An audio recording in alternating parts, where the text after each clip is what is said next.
Okay, so we need to talk about what just went down between Cardi B and Stefon Diggs because this is getting out of control. I'm talking about a full-blown meltdown, emotions running high, and Cardi finally saying what we've all been thinking this whole time. She looked this man in his face and basically told him, "You played me and I'm not the one." And honestly, the way this whole thing unraveled is giving me secondhand stress because when I tell you Cardi B is done, I mean she's checked out, packed her bags, changed her number type of done. So let me break down exactly what happened, why Cardi finally snapped, and how Stefon really thought he was going to get away with this mess. Alright, so boom, let's start with the facts. Cardi B and Stefon Diggs go public with their relationship in May of 2025. Everything's looking good. They're posting each other, doing couple things, living their best life. Fast forward to November, Cardi has their baby boy. Now she's a mother of 4, he's got 6 kids total with 5 different women, but hey, they're making it work, right? Wrong, because what nobody was really paying attention to was the timeline of everything happening behind the scenes. See, while Cardi's pregnant with Stefon's baby, this man has 3 other women pregnant at the same exact time. I'm not exaggerating. 3. One of them, Kiki, has her baby in September. Then Cardi has hers in November. That's 2 months apart. Let that marinate for a second. So Cardi's going through her pregnancy, dealing with all the emotions and changes that come with having a baby, and this man's got another woman about to give birth just weeks before her. How do you even process that? How do you look at someone and be like, yeah, this is fine? You don't. And that's exactly why we're here today. But here's where it gets really messy and why Cardi finally lost it. The Super Bowl, February 8th, 2026. This was supposed to be Stefon's big moment. Patriots in the Super Bowl, his girl by his side, everything's looking good for the cameras, except it wasn't, because what Stefon decided to do, and I cannot make this up, is invite his baby mama Kiki to the Super Bowl. Now, initially, the story was that his son was supposed to come with Stefon's mom. Cool, that makes sense, that's his kid. But then last minute, Kiki decides she wants to come too. And instead of Stefon being like, nah, this is me and Cardi's moment, he goes and gets Kiki a whole ticket to the game. Now, you might be thinking, okay, maybe he was just trying to do right by his kid, and I hear you, but here's the problem. He sat Kiki in a completely different section from his family, trying to keep it on the low, but Kiki didn't keep it on the low. She went straight to Instagram stories, posting pictures from the game, showing off her Patriots credentials, making it very clear to the entire world that she was there. She's posting from the team hotel, posting her view from the seats, basically announcing, I'm here with my baby daddy at the Super Bowl for everyone to see.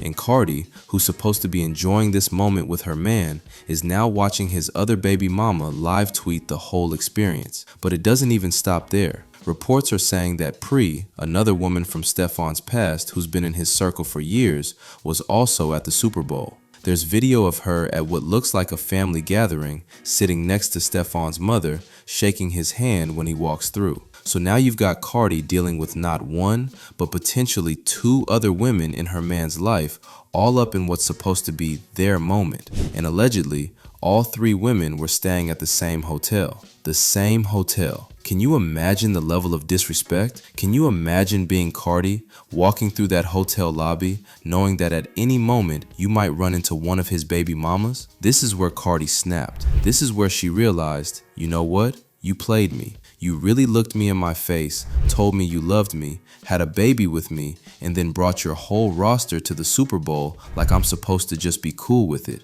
And that's exactly what sources are saying she told him. She allegedly went off on Stefon, telling him that he disrespected her, that he played her, that she's not about to be embarrassed like this in front of the whole world. And honestly, she had every right to feel that way. Because here's the thing that I think a lot of people aren't understanding. Cardi didn't go into this relationship blind. She knew Stefon had kids. She knew he had baby mamas. She's not stupid, but what she didn't sign up for was being disrespected. What she didn't sign up for was her man prioritizing everyone else's feelings over hers. What she didn't sign up for was sitting in a hotel surrounded by his exes while trying to support him at the biggest game of his career. That's not what you do to someone you claim to love. And the crazy part is, according to page 6, Cardi allegedly laid down the law from the beginning.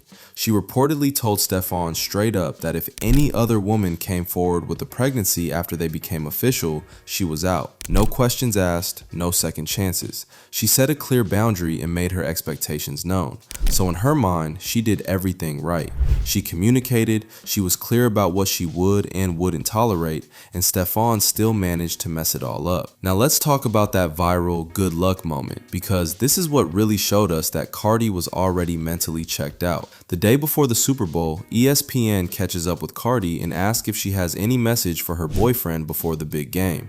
Any other girlfriend would be like, "I'm so proud of him, I love him, go get that ring, baby." You know, normal supportive girlfriend stuff. But what does Cardi say? Good luck. That's it. 2 words. Stone cold face, no smile, no emotion, no warmth. Just good luck. And she walks away. When I first saw that clip, I was like, oh, something is definitely wrong.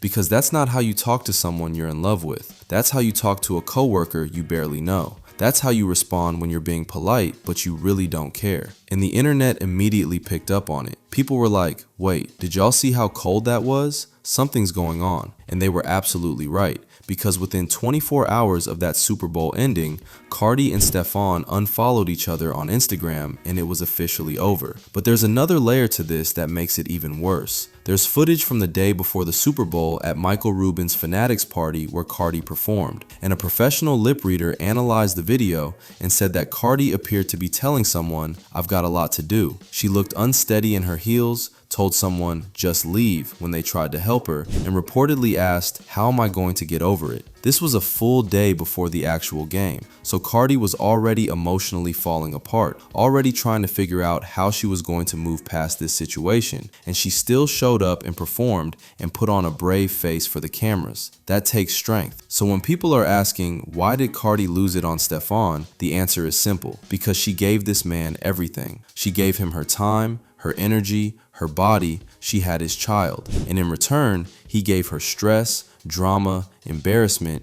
and a front row seat to his mess of a personal life. She gave him chances, she set boundaries, she communicated her needs, and he still chose to prioritize his own comfort over her peace. That's not love, that's not partnership, that's using someone. And you know what really gets me? After everything went down, after they broke up, after the whole world is talking about it, Stefon posts on his Instagram story playing Rolling Stone by Brent Faiyaz. For those who don't know, that song is literally about being a player, being unable to settle down, having demons, hurting people. It's basically him saying, yeah, I'm the problem and I'm not gonna change. Like, that's your response after the mother of your 3-month-old baby just broke up with you because you couldn't act right? You're gonna post a song bragging about being a Rolling Stone? That's wild. Meanwhile, Cardi's handling this breakup with so much grace, it's actually impressive. She launches her Little Miss Drama Tour, she's hitting 35 cities, she's getting her money, she's focusing on her career and her kids. On opening night in Palm Desert,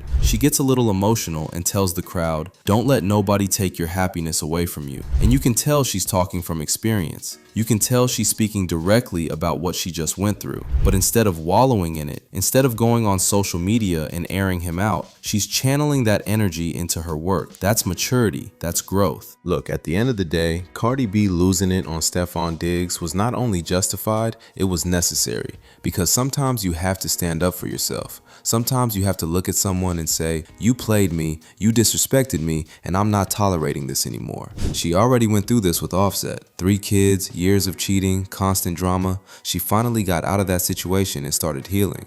And then she meets Stefon and probably thought, okay, this is different. This is gonna be better. But it wasn't different. It was the same pattern with a different person. And the moment she recognized that, she had the strength to walk away. That's what I respect most about this whole situation. Cardi could have stayed. She could have made excuses for him. She could have convinced herself that it wasn't that bad, that she could deal with it, that things would get better, but she didn't. She looked at the situation for what it was, recognized that she deserves better, and chose herself. She chose her peace over trying to make something work that was clearly broken.